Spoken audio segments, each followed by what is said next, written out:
जय भीम साहेब. जय भीम, जय भीम. सर्वप्रथम डॉक्टर बाबासाहेब आंबेडकर यांच्या जयंतीनिमित्त तुम्हाला हार्दिक हार्दिक शुभेच्छा. Thank you thank you. हे वर वधू सूचक हे तुम्ही कधीपासून सुरू केले?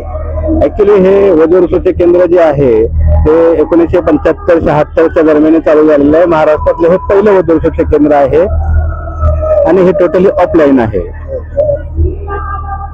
आणि याची काय माहिती सांगता का आम्हाला? वर वधू सूचक मध्ये काय असतं? काय वधू सूचक केंद्रामध्ये कसं आता पहिल्या काळापासूनच पूर्वीपासूनच जेवढे नातेवाईक आहेत त्या नातेवाईकांच्या पलीकडे जाऊन दुसरे शहरीक जमवायचं म्हणलं तर किंवा कुठलं साधन नाहीये की हे कुठल्या कास्टाचे आहेत, कुठल्या समाजाचे आहेत किंवा हे कुठल्या नात्याचे आहेत, हे पूर्वीपासूनच ह्या मुला मुलींची नवरा नवरींची कमतरता भासलेली आहे.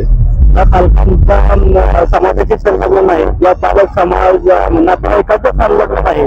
आधी नातेवाईक अलिप्त असतात, त्यांना पाहुणे माहित नाही, त्यांना आपल्या नातेवाईक माहित नाही, त्यांना आपल्या मुलाची लग्न करायची कशी.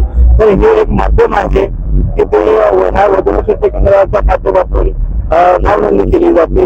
नाव नोंदणी केल्यानंतर त्यांचे पूर्ण फोटो आणि बायोडाटा आमच्याकडे त्यांचा आम्ही घेतो.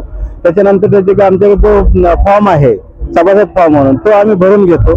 आणि ज्याच्या कॅपेबल मुलं मुली आहेत, समजा BE कॉम्प्युटर इंजिनियर मुलगा असेल तर त्याची अपेक्षा काय आहे, सिव्हिल असेल किंवा BCS असा बी मुलगा मुलगी एखादी असेल त्याला ऍक्सेप्ट असेल तर ती त्यांच्यापर्यंत आम्ही पाठवून देतो.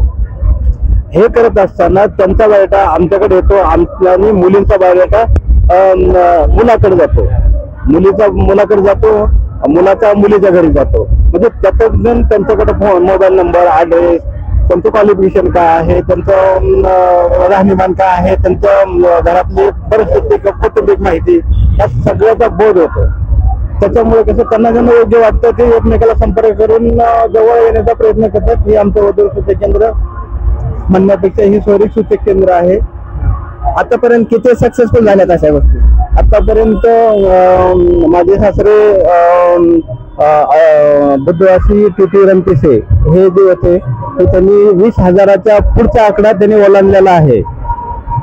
ते 2010 मध्ये एक्सपायर झाल्यापासून ते आजपर्यंत आम्ही वारसा हक्काने ते चालवतोय. ते 20,000 आणि आमच्याकडनं जमलेले 1,000-1,200 लग्न आमच्याकडनं जमलेले आहेत.